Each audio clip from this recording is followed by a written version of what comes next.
तो फिर एक बार आपके सामने आ गया हूं चुनाव की बातों को लेकर, चुनाव की चर्चा को लेकर। आज हमारे साथ स्टूडियो में पहुंचे हैं डॉक्टर मुनीश तामांग, जो कि बंगाल प्रदेश कांग्रेस के उपाध्यक्ष भी हैं और फिलहाल एक स्टार प्रचारक के रूप में पूरे उत्तर बंगाल ही नहीं, पूरे बंगाल में घूम रहे हैं। तो आज ऐसा अवसर हमें मिला है कि जब मुनीश जी सिलीगुड़ी आए थे तो हमने बात की कि हमारे साथ स्टूडियो में अगर वो चर्चा करें कि चुनाव प्रचार कैसा चल रहा है, कांग्रेस की अभी क्या सोच है, कितनी वो आगे बढ़कर चुनाव प्रचार को लेकर जा पा रहे हैं और उनके जो उम्मीदवार है वो किस तरह का प्रदर्शन कर पा रहे हैं। तो नमस्कार मुनीश जी, आपका स्वागत है खबर समय में। नमस्कार, आपको भी शुक्रिया कि आपने मुझे इनवाइट किया और आपके मार्फत सारे दर्शकों को भी मेरी शुभकामनाएं और नमस्कार। सबसे पहले तो क्योंकि आप पहाड़ से बिलोंग करते हैं तो मैं जानना चाहूँगा, आपके मैनिफेस्टो के बारे में भी जानूंगा। उससे पहले मैं जानना चाहूँगा कि पहाड़ पर अभी कैसा माहौल है चुनाव को लेकर। देखिए, इस बार हम बंगाल में बड़े चुनौती के साथ आए हैं और आपको मैं बता दूं कि बंगाल में जो 294 सीट हैं, सारे के सारे सीटों पे हमने अपने उम्मीदवार खड़ा किया है और उसी क्रम में हमने पहाड़ में भी अपने उम्मीदवार खड़ा किया, दार्जिलिंग में, खरसांग में और कालिम्पोंग में, तीनों सीटों पर। और बल्कि दार्जिलिंग और खरसांग में तो 20 साल बाद हम वहाँ पर आए हैं। तो ये हमारी पहाड़ के प्रति गंभीरता और हमारी एक कमिटमेंट है उसको दर्शाता है। हम केवल अब बात नहीं करेंगे मगर लोगों के बीच में रहेंगे और लोगों के साथ संलग्न होकर राजनीतिक प्रक्रिया में शामिल होकर जो भी करना होगा पहाड़ में हम उसी हिसाब से करेंगे। 294 सीटें हैं पूरे पश्चिम बंगाल में और इस बार आपने 294 सीटों पर ही कांग्रेस ने दांव लगाया है। सबसे ज़्यादा टफेस्ट सीट किसको मान रहे हैं अभी आप बंगाल में? नहीं, हम उस हिसाब से देखेंगे नहीं, बंगाल के सीट को अलग अलग करके सेगमेंट को हम नहीं देख रहे हैं। हम सारा बंगाल में जो 294 सीट में हमने जो अपने प्रत्याशी उतारे हैं उसके पीछे हमारा एक लॉजिक है। हमारा लॉजिक ये है कि हमने इस निर्णय में पहुंचने से पहले लगभग 8-10 महीने हमने बड़े लोगों से मंथन की, बातचीत की अपने कार्यकर्ताओं से और पार्टी के बाहर जो हमारे हमसे सहानुभूति रखने वाले लोग हैं उनसे भी बातें की। सब ने ये कहा कि देखिए, तृणमूल के अगेंस्ट में बहुत बड़ी एंटी इनकम्बेंसी है, लोग तृणमूल से थक गए हैं। मगर तृणमूल से थकने के साथ साथ ऐसा भी नहीं है कि भाजपा के लिए बंगाल तैयार है। बंगाल एक विकल्प चाहता है। हमारे पहाड़ के विषय में भी यही है, पहाड़ भी बंगाल का इस समय अंश है और पहाड़ में भी यही है। लोग वर्तमान से थके हैं मगर जो उनके सामने जो विकल्प रखा जा रहा है उससे वो संतुष्ट नहीं है। तो ऐसे में लोगों ने कहा कि लोग चाहते हैं कि एक अच्छा विकल्प उनके पास हो और ख़ास करके कांग्रेस को बहुत समय से लोगों ने देखा नहीं। इस बार कई सारे सीटों में हमारे प्रत्याशी 30 साल बाद आए हैं क्योंकि हमने गठबंधन में उनको सीट छोड़ रखी थी और कई जगह लोग को कांग्रेस सपोर्ट करना चाहते हैं मगर कांग्रेस उन्हें दिख नहीं रहा। लोग सपोर्ट कहाँ करते हैं? इलेक्शन में ही करते हैं, वोट देकर ही करते हैं। तो इसलिए लोगों का ये आग्रह था और हमारी भी ये निर्णय हुई हमारे कार्यकर्ताओं का कि इस बार सारे 294 सीट में हम उतरेंगे। इससे हमारी एक सीरियसनेस दिखेगी कि बंगाल में हम सीरियसनेस के साथ, कमिटमेंट के साथ, बड़े एक संघर्ष के साथ हम आना चाहते हैं और इसी निर्णय के साथ हम आए हैं। हमारे लिए सब कुछ संघर्ष है और संघर्ष ही तो जीवन का नाम है। तो ये 294 सीटों पे खुद उतरना कहीं आपकी क्या बोलते हैं उसको, मजबूरी तो नहीं है? इससे पहले तो आप गठबंधन के तौर पे चल रहे थे, इस बार आप अकेले लड़ रहे हैं, तो ये मजबूरी की वजह से या फिर सीधे तौर पे आप बीजेपी को national party versus national party का ऑप्शन देकर आप चुनाव लड़ना चाहते हैं? नहीं, मजबूरी नहीं है, ये निर्णय है, सोचा समझा निर्णय है। और बल्कि हमारा इस बार का हमारा उद्देश्य है, हम यहाँ से हमारे आगे की पॉलिटिक्स जो होगी वो ये है, तृणमूल को हटाएंगे, भाजपा को रोकेंगे। ये हमारा नारा है, ये हमारा संकल्प है। एक तीर पे दो निशाना। एक तीर पे दो निशाना। हम चाहते हैं कि तृणमूल को भी हटाएं, भाजपा को भी रोकें, क्योंकि भाजपा भी या बंगाल के लिए उचित विकल्प नहीं है। तो इसी उद्देश्य के साथ आने वाले दिनों का पॉलिटिक्स हमारा यही रहेगा बंगाल में। मुनीश जी, अभी आपके मैनिफेस्टो में क्या मुख्य बातें हैं, मैं वो जानना चाहूँगा। हमारी मैनिफेस्टो में मुख्य तो हमारी 5 गारंटीज़ हैं। महिला को लेकर है, ये हमारी 5 गारंटीज़ है। मैं ज़रा दर्शकों को दिखा दूं। दुर्गा सम्मान, जिसमें महिलाओं के लिए हमने 2000 रुपये प्रति माह का हमने एक ऑनरेरियम। उसके बाद हमने अभया नारी सुरक्षा, फास्ट ट्रैक कोर्ट, अगर किसी नारी के विरुद्ध में कोई अपराध हो, फास्ट ट्रैक कोर्ट है। इसके बाद फ्री पब्लिक ट्रैवल, एक स्पेशल फंड 5000 करोड़ का महिला एंटरप्रेन्योर्स के लिए जो उद्यमी महिलाएं हैं, और इंटरेस्ट फ्री लोन्स 5 लाख तक का इंटरेस्ट फ्री लोन, ये महिला के लिए हुआ। उसके बाद कृषक सम्मान है हमारे लिए। हमारे कृषक सम्मान में 15,000 रुपये प्रति वर्ष का हम एक सम्मान हम जो भूमिहीन या छोटे किसान हैं उनके लिए 200 यूनिट फ्री बिजली महीने का, और इस प्रकार से जो खास करके जहाँ सूखाग्रस्त क्षेत्र है उस जगह के लिए खास हमारी योजनाएं हैं। फिर विधान स्वास्थ्य सुरक्षा, जिसमें हमारे हेल्थ कार्ड बनेगी, 10 लाख रुपए तक का हेल्थ इंश्योरेंस का हम बना रहे हैं। युवा सम्मान है, हमने कहा है कि सारे जितने भी रिक्त सरकारी पद हैं उन सबको हम भरने की हम गारंटी रखते हैं। और हमारा शिक्षा का है कि हम ग्रेजुएशन तक सबके लिए फ्री शिक्षा, और महिला स्टूडेंट्स के लिए पोस्ट ग्रेजुएशन तक। और ख़ास करके हम एक अलग से मिनिस्ट्री बनाएंगे जो इस सारे गारंटीज़ को पूरा करने का समन्वय का काम वो करेगा। ये हमारी मुख्य 5 गारंटी हैं। इसके अलावा मैं, क्योंकि आपने शुरू में कहा मैं पहाड़ का हूँ, तो इस बार एक विशेष बात ये है कि पहाड़ को लेकर और उत्तर बंगाल और पहाड़ को लेकर हमने मैनिफेस्टो में एक अलग सेगमेंट रखा है। मेरा सौभाग्य था इस बार कि मैं मैनिफेस्टो कमेटी में था, और मैंने मैनिफेस्टो कमेटी की मीटिंग में यही कहा, यदि हम उत्तर बंगाल के प्रति और पहाड़ के प्रति अपनी सीरियसनेस बताना चाहते हैं तो हमें 1-2 लाइन लिख के नहीं होगा, एक अलग सेगमेंट चाहिए। तो मुझे खुशी है कि पार्टी ने इस बात को माना है। हमारे पास 2 चैप्टर हैं अलग से, उत्तर बंगाल को लेकर और पहाड़ को लेकर, और पहाड़ के सारे मुद्दे, चाहे राजनीतिक हो, सामाजिक हो, आर्थिक हो, सभी उसमें समावेशित हैं। और बल्कि मैं बड़े दावे के साथ आपके चैनल में, आपके माध्यम से सबको कहना चाहता हूं कि हमारा मैनिफेस्टो बेस्ट मैनिफेस्टो है जहां तक कि हमारे क्षेत्र की बात है। देखिए, पहाड़ की बात अगर करें, मैनिफेस्टो की बात करें, तो मैनिफेस्टो में आपने कहा कि आपने 2 चैप्टर रखे हैं अलग से।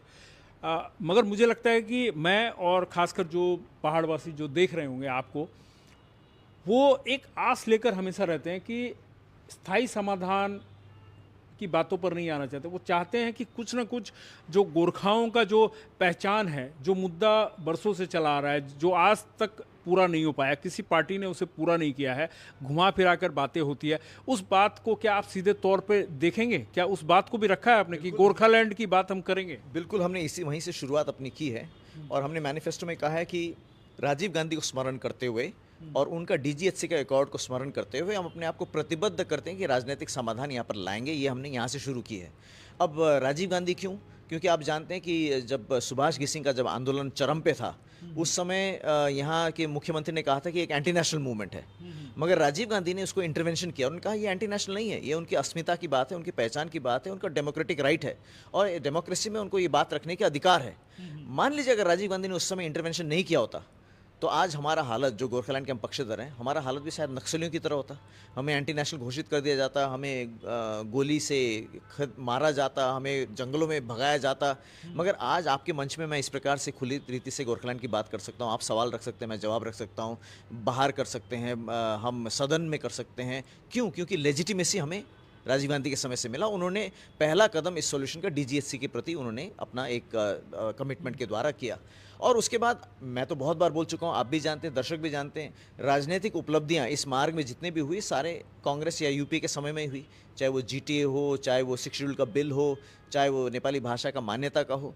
तो हमारा ये कहना है कि हम पहले भी संलग्न थे, बीच में हमारा और पहाड़ का संबंध टूटा था, और अब हम संबंध जोड़ के आने वाले दिनों में हमारे द्वारा ही एक राजनीतिक समाधान होगा। इस बात को हमने अपने मैनिफेस्टो में कहा है। मतलब क्लियरली आपने मेंशन किया गोरखालैंड। हमने कहा है कि दीर्घकालीन जो यहाँ की आकांक्षा है उसको लेकर हम यहाँ राजनीतिक, अर्थपूर्ण राजनीतिक समाधान हम लेकर आएंगे। मतलब अलग से वैसे खुल के मेंशन नहीं किया आपने। नहीं, देखिए, मैं इसमें थोड़ा सा आपको एक कॉन्टेक्स्ट देना चाहता हूँ।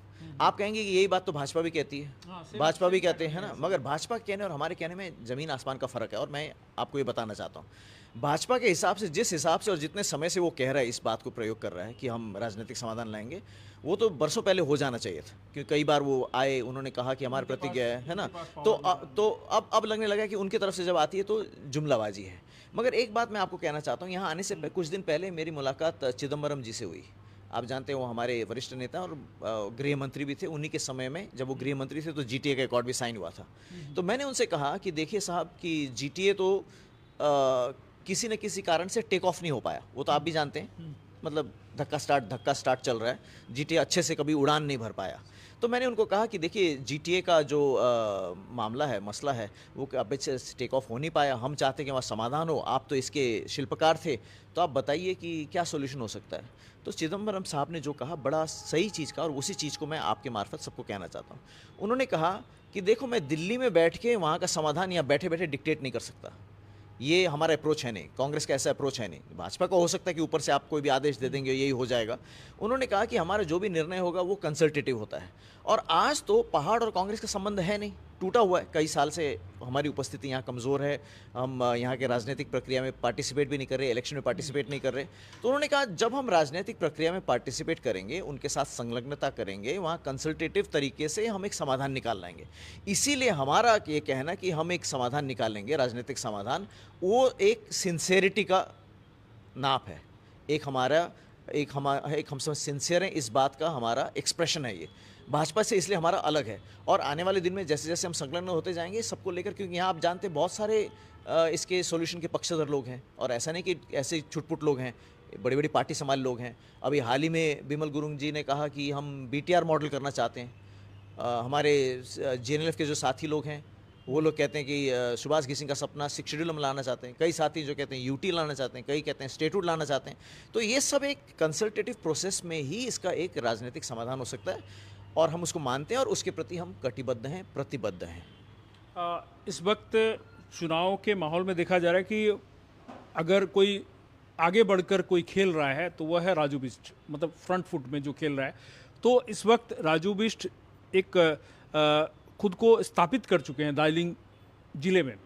तो इससे आप लोग कैसे लड़ोगे, कांग्रेस को कैसे आगे लाओगे, अपने कैंडिडेट को? नहीं, मेरी लड़ाई राजू बिष्ट से तो नहीं है ना, वो तो हमारे छोटे भाई हैं, मैं उनका बड़ा भाई हूँ। तो उनका और मेरा क्या लड़ाई है? लड़ाई तो जो है वो विचारों का है, पार्टियों का है। राजू बिष्ट आज भी मुझे मिलेंगे तो मैं निश्चित हूँ कि वो मेरे साथ बैठ के चाय पियेंगे। इसमें मेरी उनसे कोई लड़ाई नहीं है। वर्चस्व की लड़ाई राजू बिष्ट वर्सेस मुनीश तावंग या और कोई व्यक्ति नहीं है। देखिए, हमारा ये व्यक्तिगत लड़ाई नहीं है, व्यक्तिगत बिल्कुल भी नहीं है, व्यक्तिगत लड़ाई है नहीं, और ना ही वो उस हिसाब से मैं उनको देखता हूँ, ना मैं समझता हूँ कि वो मुझे उस हिसाब से देखते हैं। मेरा ये मानना है, आज जो आपने जो कहा कि जो आगे बढ़ के जो लड़ रहे हैं, जो दो गुट हैं, एक तरफ भाजपा एक तरफ तृणमूल है, फ्रंट फुट में जो आप कह रहे हैं। वैसे मैं ये भी बता दूं, कई बार होता है फुटबॉल टूर्नामेंट में, जब लंबा टूर्नामेंट चलता है, जो स्टार होता है, रोनाल्डो होता है, मेस्सी होता है, उससे ज़्यादा गोल कोई और मार चुका होता है ना, कभी कभी डिफेंडर के भी ज़्यादा गोल। तो इसलिए ये सब राजनीति में चलता रहता है। मगर ये जो दो गुट हैं, भाजपा और तृणमूल, मैं कहता हूँ कि आज ये दो जो पेश हो रहे बंगाल के सामने, दो बर्बादियों का विकल्प है। भाजपा एक है जिसने 15 साल देश को बर्बाद किया, और TMC दूसरा है जिसने 15 साल स्टेट को बर्बाद किया। आज जनता के सामने बोला जा रहा है, आपको कौन सी बर्बादी ज़्यादा पसंद है? आपको भाजपा की बर्बादी ज़्यादा पसंद है या आपको TMC की बर्बादी ज़्यादा पसंद है? इसी के विरुद्ध में हम लड़ रहे हैं। हमारा 294 सीट में लड़ने का अर्थ ही यही है कि हम कह रहे हैं कि ये जो ध्रुवीकरण हुआ है ना, कि बंगाल में या भाजपा या TMC है, इस विचार को हम तोड़ना चाहते हैं। हम बताना चाहते हैं कि नहीं, ये दो विकल्प नहीं है, एक अच्छा भविष्य का भी विकल्प हम बना सकते हैं अतीत को देखते हुए। हमारे जो मैनिफेस्टो है, मैंने मैनिफेस्टो की बात की, इसका प्रीफेस में शुरुआत में हमने लिखा है कि हम बिधान चंद्र रॉय के बंगाल को लौटाना चाहते हैं। बिधान चंद्र रॉय का बंगाल क्या था? वो बंगाल है जिसमें दामोदर वैली कॉरपोरेशन बना था। वो विकल्प है जिसमें दुर्गापुर स्टील प्लांट बना था। वो विकल्प है जिसमें हल्दिया पोर्ट बनी थी। वो विकल्प है जिसमें IIT खड़गपुर बना था। वो विकल्प है जिसमें औद्योगिकरण हो रही थी, किसानों की उन्नति हो रही थी।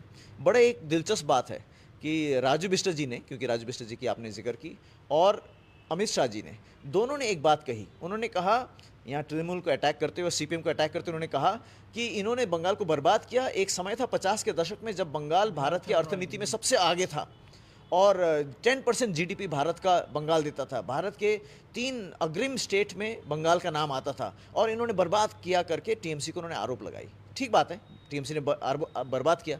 मगर मैं आपको ये पूछना चाहता हूँ, अमित शाह जी को भी और राजू बिष्ट भाई को भी, कि आप जिस बंगाल का 50 साल बंगाल पहले की आप बात कर रहे हैं, जिसका आप हवाला देना चाहते हैं, वो बंगाल किसका था?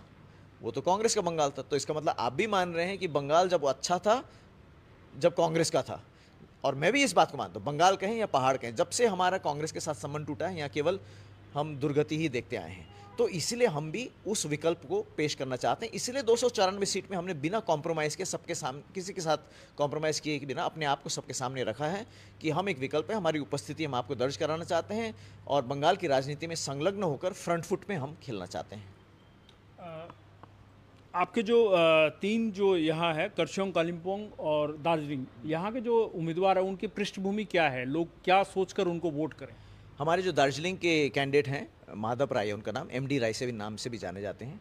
वो चाय बागान के व्यक्ति हैं, वो अपने आप को ही परिचय दे रहे हैं, मैं कमान का छोरा कह रहे हैं, कमान का छोरा जैसे कहते हैं, चाय बागान का मैं बेटा हूँ। वो चाय बागान के मुद्दों से बहुत परिचित हैं, सामाजिक अपना काम उन्होंने किया हुआ है, अपने जिस तरीके से वो करते आए हैं। तो हमने उनको एक मौका दिया, एक अवसर दिया, वो इसी प्रकार से लोग से कनेक्ट कर पाएंगे और आने वाले दिनों में उनकी राजनीति केवल ये इलेक्शन तक ही नहीं रहेगी, उनकी संलग्नता बराबर लोगों के साथ रहेगी। करसांग से हमारे सरोज खत्री जी हैं, वो हमारे कांग्रेस के एक वरिष्ठ कार्यकर्ता हैं, हमारे डिस्ट्रिक्ट के वर्किंग प्रेसिडेंट भी हैं और क्योंकि लंबे समय से वो कांग्रेस के साथ जुड़े हैं और जनता के साथ जुड़े हैं कांग्रेस के मार्फत, उनको हमने मौका दिया है। और कालिम्पोंग से भी हमारे संत कुमार प्रधान हैं, वो भी कांग्रेस के एक पुराने कार्यकर्ता हैं, वहाँ के जनरल सेक्रेटरी हैं, उनको हमने मौका दिया है। सारे लोकल हैं, हमारे तीनों लोकल कैंडिडेट हैं और तीनों हमारे जैसे मैंने कहा व्यक्ति से ज़्यादा पार्टी की मैसेज को लेकर लोगों के बीच में वो उतरेंगे। माने पार्टी की आइडियोलॉजी को लेकर ही वो जाएंगे पब्लिक के पास। हमारा पार्टी जो है ना व्यक्ति विशेष वाला पार्टी नहीं है, आप जानते हैं हमारा पार्टी भारत का सबसे पुराना पार्टी है। अगर व्यक्ति विशेष पार्टी होती तो आज तक व्यक्ति के साथ वो पार्टी भी मिट जाती। हम इसलिए आज तक टिके हुए हैं कई सारे कठिनाइयों के बावजूद, क्योंकि हमारी एक आइडियोलॉजी है, हम उस आइडियोलॉजी को लेकर हम लोगों के बीच में उतर रहे हैं। एक दर्शन है हमारे पास, एक अतीत भी है जिसके आधार पे लोग हम पे विश्वास कर सकते हैं। इन्हीं बातों को लेकर हम उनके बीच में आए हैं। एक बात और मुझे थोड़ी खली थी, जब बीजेपी का, सीपीएम का, टीएमसी का, तीनों दलों के प्रत्याशियों की सूची आ गई, मगर सबसे आखिर में बहुत कम समय बचा था, उस वक्त कांग्रेस ने अपनी सूची जारी की थी। तो इसकी वजह क्या है? हम एक डेमोक्रेटिक पार्टी हैं, विशाल पार्टी हैं, बहुत हमारे विचारों का आदान प्रदान के बाद ही हम एक पार्टी के डिसीजन पे पहुंचते हैं। अगर हमारा एक एकल अधिकार वाला पार्टी होता कि हाईकमांड सिर्फ चलती है और उसी का चलता, तो आज लिस्ट निकालने में कोई दिक्कत नहीं होती। परंतु क्योंकि कंसल्टेटिव प्रोसेस है, बहुत आगे पीछे हम लोगों से बात करते हैं, इसीलिए समय लगा। मगर हमने समय के बाद जो भी निर्णय लिया, हमने ठीक निर्णय लिया, इसमें सभी का कंसेंसस लेके लिया और देर आए मगर हम दुरुस्त आए हैं। देर आए मगर दुरुस्त आए आप कह रहे हैं, लेकिन समय तो कम बचा था। आप प्रचार कैसे कर रहे हैं आप लोग इतना कम समय में, जबकि लोग ऑलरेडी घर घर तक पहुंच गए? डोर टू डोर कैंपेनिंग है, लोगों से संवाद करना है, हर जगह पहुंचना है, अपनी बात रखनी है, कैसे करेंगे? नहीं, वो तो हम कर ही रहे हैं, हम भी अपना सारा कार्यक्रम कर रहे हैं। हो सकता है हम उतना विजिबल नहीं है, बहुत सारी कमी, हमारे पास रिसोर्सेज की कमी है, इसलिए हम उतना विजिबल नहीं है और मीडिया पे बहुत ज़्यादा अपने आप को पैसा फेंक कर नहीं दिखा सकते, वो भी हमारी कमी है। मगर इसका मतलब ये नहीं कि हमारा कनेक्शन नहीं है। और कनेक्शन मैं मानता हूँ कि केवल ये 15-20 दिन का कनेक्शन नहीं होता है, एक इतिहास का कनेक्शन होता है। और जैसे मैंने कहा, हमारे पास एक इतिहास है, हमारे पास यहाँ काम करने का इतिहास है, यहाँ डिलीवर करने का एक इतिहास है और उसी इतिहास को हम इन्वोक करते हुए, उसी इतिहास को स्मरण करते हुए हम आगे बढ़ रहे हैं और आने वाले दिनों में जनता का आशीर्वाद हमें ज़रूर मिलेगा। अगर एक नेशनल मुद्दे की बात करूं तो कल ही नारी वंदन अधिनियम बिल का आप लोगों ने विरोध किया है, क्या कारण क्या है इसका? देखिए, जहाँ तक नारी का आरक्षण की बात है, नारी वंदन जो है उसमें 33% रिजर्वेशन नारी के लिए है। ये कोई नई बात तो है नहीं, 2023 में ये ऑलरेडी ये आ चुका था और पार्लियामेंट ने यूनानिमसली इसको पास भी कर दिया था, 23 में। अब मैं आपको याद दिलाना चाहता हूँ, पंचायती राज कौन लाया था रिजर्वेशन के साथ? विमेन रिजर्वेशन तो पंचायती राज में तो है ना, वहाँ तो है और सफल है वहाँ पर। ये राजीव गांधी के समय में आया था पंचायत। तो ऐसा नहीं कि कांग्रेस विमेन रिजर्वेशन के विरुद्ध में है, मगर यहाँ पर जिस प्रकार से इसको जोड़ा जा रहा था और जबरन एक प्रोसेस को, ड्यू प्रोसेस को तोड़कर इसको डीलिमिटेशन के साथ जो जोड़ के यहाँ जो डीलिमिटेशन का खेल जो होने का प्रयास था, उसको हमने विरोध किया है। हम तो कहते हैं जो 543 सीट है उसी में आप लागू कर दीजिए 33%। अगर नारी वंदन अभियान ये योजना है तो 33% इसी में ला दीजिए, जो है ऑलरेडी। आपको क्यों सीटें बढ़ाकर उसमें से 33% आपको देना है ताकि सब लोग एडजस्ट हो जाएं? और वो जो सीट बढ़ा रहे हैं उसका जो डिलिमिटेशन कमेटी बना रहे हैं उसमें बहुत खोट थी। वो डिलिमिटेशन कमेटी को ऐसा ताकत दिया जा रहा था कि वो अपनी मन मर्जी से कहीं भी किसी भी प्रकार का कॉन्स्टिट्यूएंसी को विभाजन करे, और जिसको इंग्लिश में जेरीमैंडरिंग कहते हैं, कि आपने ऐसे परिसीमाकरण किया कि कुछ समाज के सेगमेंट को कमज़ोर कर दो, कुछ पार्टियों को कमज़ोर कर दो, कि जहाँ जहाँ आप मजबूत हैं उन जगहों को, कमज़ोर जगहों को उसमें आप जोड़ दो। ये सब का खेल था, तो इसीलिए हमने इसका विरोध किया है। नारी के सम्मान तो हमसे ज़्यादा और कोई जानता नहीं है। इसके पीछे मेन मकसद क्या आपको लग रहा है? चुनाव के समय में ये अधिनियम को लाया गया, बिल को लाया गया, इसी समय, ये समय क्यों चुना? इसमें दो पहलू हैं, एक शॉर्ट टर्म गेन है, एक थोड़ा लॉन्ग टर्म है। शॉर्ट टर्म ये है कि इमीडिएटली बिल लाकर सरकार अपने पीठ में खुद ही वाहवाही थपथपाना चाहती तो कहते देखो नारियों के लिए हमने काम किया, बिल लाया और हमने उनके उनके लिए आरक्षण हम ले आए। ये तो इमीडिएट हुआ, क्योंकि आप भी बताइए जब बंगाल और तमिलनाडु में इस समय इलेक्शन चल रहा है, प्रचार में सब लगे हुए हैं, सबको बोलना कि वापस पार्लियामेंट में आ जाओ, 2 दिन का, इतना आपको जल्दीबाजी क्या थी? क्योंकि आप इस इलेक्शन में इसका फ़ायदा लेना चाहते थे। ये तो इमीडिएट हुआ। थोड़ा जो लॉन्ग टर्म है, मोदी साहब को दिख गया है, भाजपा को दिख गया है कि 29 का इलेक्शन वो लोग नहीं जीत रहे हैं। 24 भी जैसे तैसे जीते, उसकी कहानी पे हम नहीं जाना चाहते, मगर हमें पूरा विश्वास है वोट चोरी से वो लोग जीते हैं, नहीं तो इस समय वो प्रधानमंत्री नहीं होते। 29 का इलेक्शन क्योंकि नहीं जीत रहे, इसलिए परिसीमाकरण करके, डिलिमिटेशन करके, इस प्रकार से वो कॉन्स्टिट्यूंसीज को बनाना चाहते थे कि स्ट्रक्चरल चेंज लाना चाहते थे, और स्ट्रक्चरल चेंज के मार्फत वो फिर इलेक्शन जीतना चाहते थे। ये इनका लॉन्ग टर्म मकसद था। तो ये 2 मकसद को लेकर बिल लाए गए थे। मैं खुश हूँ कि ये बिल जो बुरे मकसद से लाया गया था, ये मकसद नाकाम हुआ और भारत का जो डेमोक्रेसी है वो विजयी हुआ। ये अच्छी शुरुआत है। और बल्कि मैं ये कहना चाहता हूँ आगे बढ़ के इसमें कि सरकार जो बिल अपना पेश किया और बिल को फ्लोर तक ला नहीं पाया, सरकार को एक नैतिक जिम्मेदारी देकर सरकार को अपने आप को बर्खास्त करना चाहिए, रिज़ाइन कर देना चाहिए, और सरकार को ये मान लेना चाहिए कि वो उसको इस देश का जो मैंडेट नहीं है।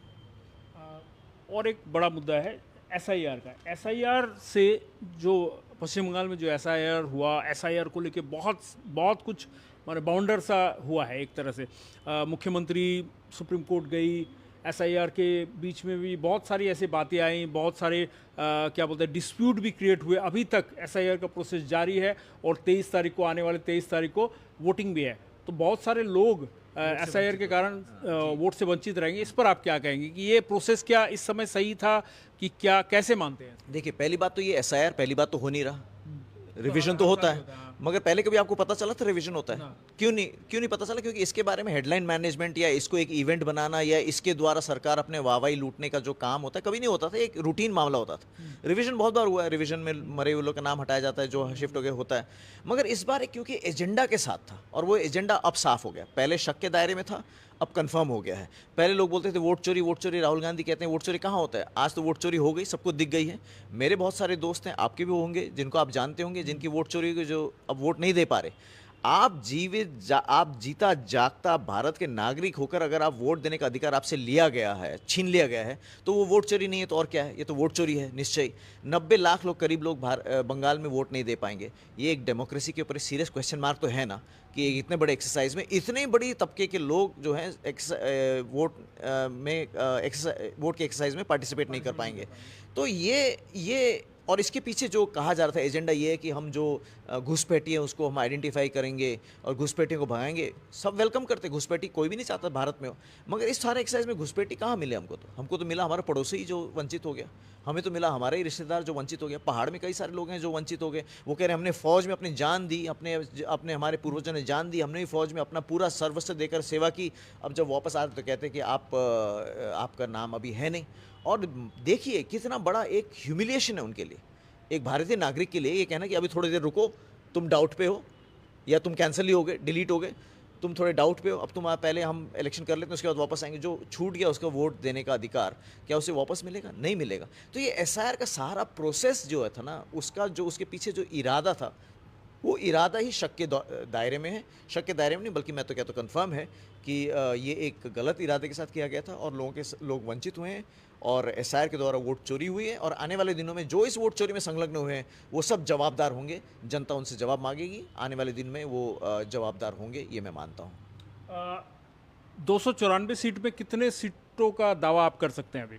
ये तो ना भाजपा ने बताया ना ममता ने बताया, तो हम भी क्यों बताएं कि कितने सीट हम जीतेंगे। मगर ये है कि हम अच्छी मात्रा में आएंगे और आपको सरप्राइज़ करेंगे, और बंगाल में काफ़ी लोग को सरप्राइज़ करेंगे। हमारा वोट शेयर बढ़ेगा, हमारे सीट्स भी आएंगे, और आने वाले दिन में हम एक क्रूशियल फैक्टर रहेंगे बंगाल में इस इलेक्शन के तुरंत बाद। और मैं मानता हूँ कि आने वाले दिनों में भविष्य में बंगाल में कांग्रेस का भविष्य है, और कांग्रेस का भी बंगाल में भविष्य है। तो अभी तक हम लगभग जो बातचीत का जो सिलसिला चल रहा था, डॉक्टर मुनीष तामांग हमारे साथ थे, और डॉक्टर मुनीष तामांग से हम बातचीत कर रहे थे। हमारे नेपाली पेज के पत्रकार हमारे साथ है इस समय अमर। मैं चाहूँगा अमर भी अगर हमारे मुनीष तामांग जी से कुछ बातचीत करना चाहते हैं तो वो शामिल हो सकते हैं। इधर आ जाओ। नहीं नहीं कोई बात नहीं, बैठो। र नमस्कार दर्शकवृन्द, अहिले हामी अफिसबाट नै यहाँ हाम्रा कङ्ग्रेसका नेतृत्व रहेका छन् मुनिस तामाङजी, उहाँसँग हामी केही प्रश्न गर्नेछौँ। किनभने विगतको दिनहरूमा उहाँले जुन प्रकारले जनसम्पर्क अभियान थालिएका थिए, जनसम्पर्क अभियान माध्यमले उहाँले कङ्ग्रेसका जति पनि यहाँ लडाइँ लडिरहेको उम्मेदवारको निम्ति पनि रहेको थियो, र साथै उहाँले जनसम्पर्क जुन प्रकारले उहाँ जुन सांसद भोटमा उठेका थिए र उहाँले आफ्नो बाचा पुरा गर्दै सम्पूर्णसँग भेटेका थिए, र हामी यसै विषयलाई लिएर उहाँसँग हामी धेरै, अहिले चुनाव प्रक्रिया रहेको छ र उहाँसँग हामी धेरै बातचित गर्नेछौँ। र मुनिजी, सर्वप्रथम त खबरसँग नेपाली च्यानल है, स्वागत छ हजुरको। त यहाँ चलिरहेको थियो र म बिचमा नै आइपुगेँ। राम्रो लागिरहेको छ हजुर, होइन मैले खुसीको साथ भनेको थिएँ। मेन कुरा के हो भने अहिले चुनावको समय छ, नेतालाई सबैले खोजिरहेको छ हो, उहाँसँग बात गर्नु र समस्या के कस्ता हेर्नु हुँदैछ, के निदान गर्नुहुन्छ, यो विषयमा सबले खोजिरहेको छ। मलाई खुसी लाग्यो तपाईँसँग पनि बात गर्ने मौका पाएँ, अनि तपाईँको मार्फत धेरैसम्म पुग्ने मैले मौका पाइरहेकोमा म तपाईँप्रति अनि च्यानलप्रति धन्यवादी छु। सर्वप्रथम त प्रश्न रहेको छ यहाँनिर, भारतीय जनता पार्टी अहिले केन्द्रमा रहेको छ है, र भारतीय जनता पार्टीको मूल मन्त्र नै उहाँले लिएर निस्केको छ काङ्ग्रेस मुक्त भारत। के यो पोसिबल छ र किन काङ्ग्रेस मुक्त भारत भनिरहेको छ, यो विषयमा अलिकति हाम्रा दर्शकहरूलाई बताइदिनु। यो नारा एकदम पुरानो भयो, अहिले त भाजपाले पनि भन्नु छोडिसकेको छ। तपाईँले 2014, 19 र 24 जो लोकसभा इलेक्सन भयो त्यसको रिजल्ट हेर्नुभयो भने तपाईँले देख्नुहुन्छ काङ्ग्रेस बढ्दै आएको छ। 14 मा हाम्रो पर्फर्मेन्स एकदमै नराम्रो थियो, 24 मा हामीले सरकार बनाउने अवस्थासम्म पुगिसकेको थियौँ, तर त्यहाँ भोट चोरी गरेर के गरेर त्यहाँ मोदी सरकार जसो जसो बाँच्यो। मलाई त लाग्छ आज खतरा छ भने भाजपालाई खतरा छ। भाजपाको जो चरम थियो त्योदेखि अझै तल झर्दै गएको छ। हिजो त भाजपाले ल्याएको बिल पार्लियामेन्टमा पास पनि गराउन सकेन। म त भन्छु नैतिक जिम्मेदारी लिएर सरकारले रेजिग्नेसन दिनुपर्ने हो, र आउँदो दिनमा तपाईँले भाजपा डिक्लाइन भएको देख्नुहुन्छ, काङ्ग्रेस बढेको देख्नुहुन्छ।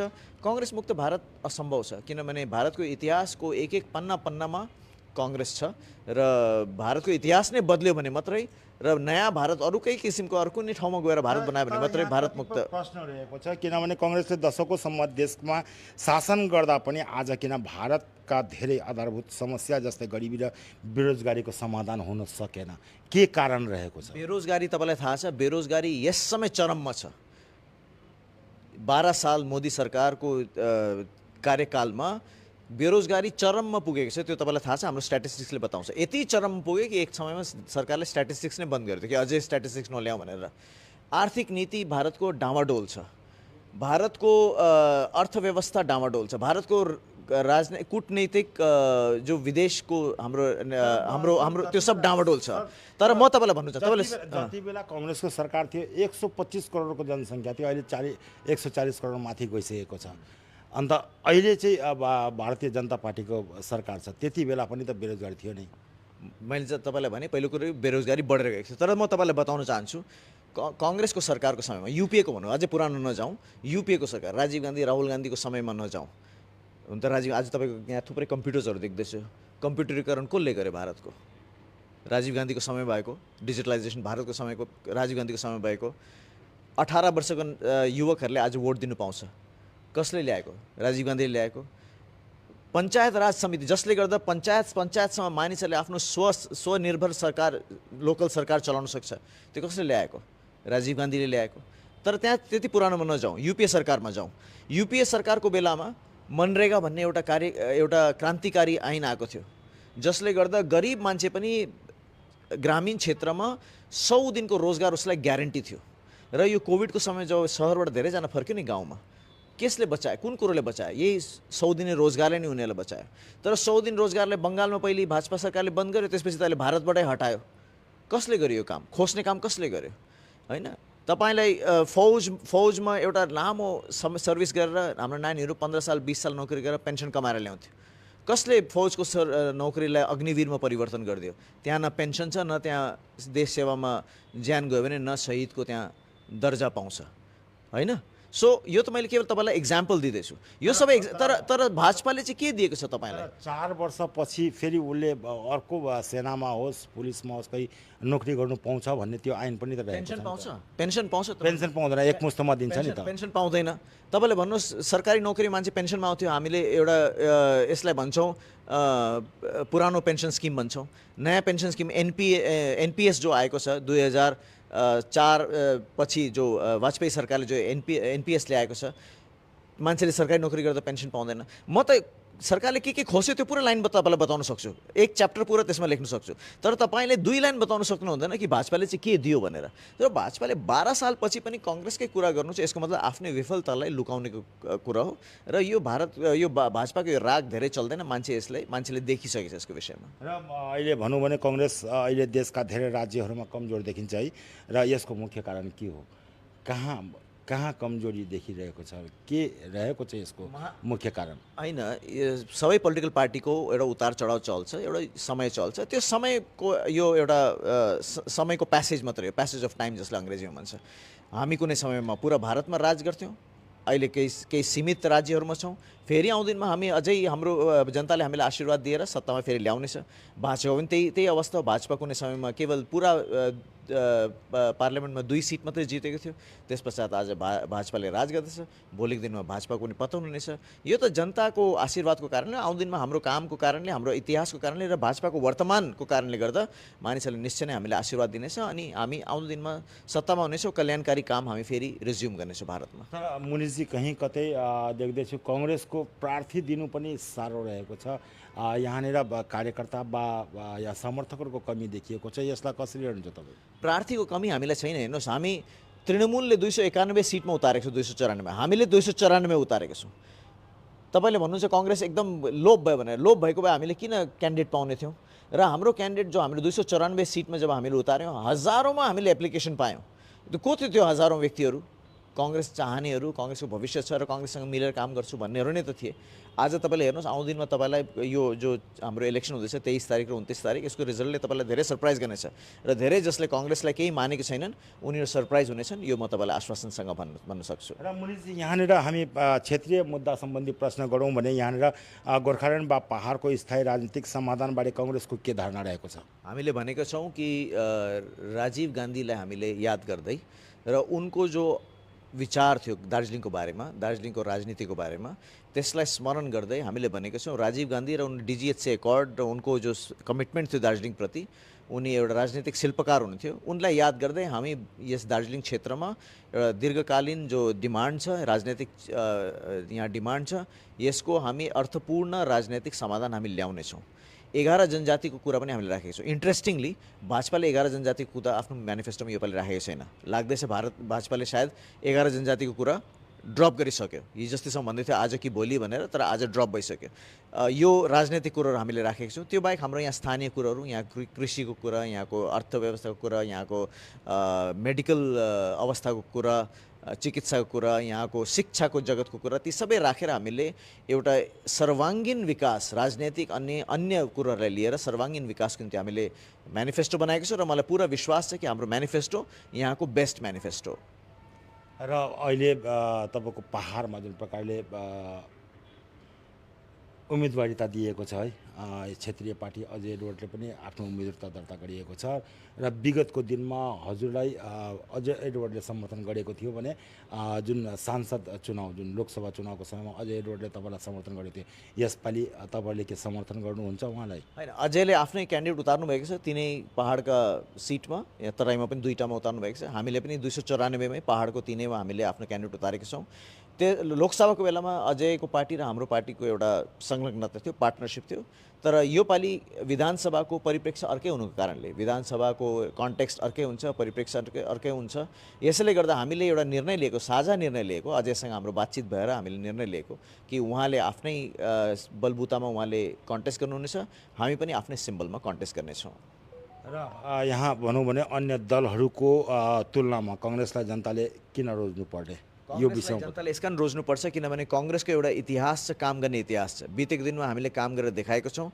दार्जिलिङमा पहाडमा काम गरेका छौँ। डिजिएचसी हाम्रै समयमा आएको, नेपाली भाषा मान्यता हाम्रै समयमा आएको हो, जिटिएको एग्रिमेन्ट हाम्रै समयमा आएको हो, 6 शेड्युलको बिल हाम्रै समयमा आएको, बङ्गालमा नेपाली भाषाले अफिसियल दर्जा पाउनु त्यो पनि हाम्रै समयमा आएको। हाम्रोमा लामो सूची छ, जबकि अरू पार्टीहरूकोमा केवल एउटा वादा गर्ने र जुम्ला गर्ने मात्रै इतिहास छ।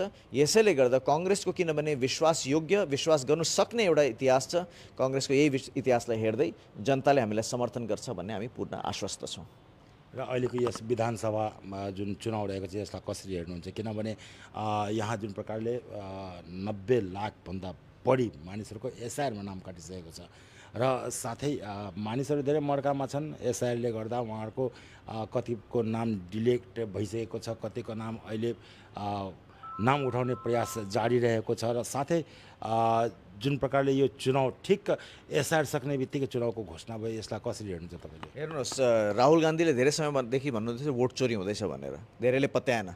तर आज जब चोरी तपाईँको घरमै पस्यो तब मानिसहरूले थाहा गरे। त्यतिबेलासम्म धेरै ढिलो भइसकेको थियो किनभने उनीहरूको भोट चोरी भयो, भोट दिने अधिकार उनीहरूको खोसियो र आज उनले भोट दिनु पाएको छैन। झन्डै 90 लाख मानिसहरूले बङ्गालमा भोट दिनु पाउँदैन।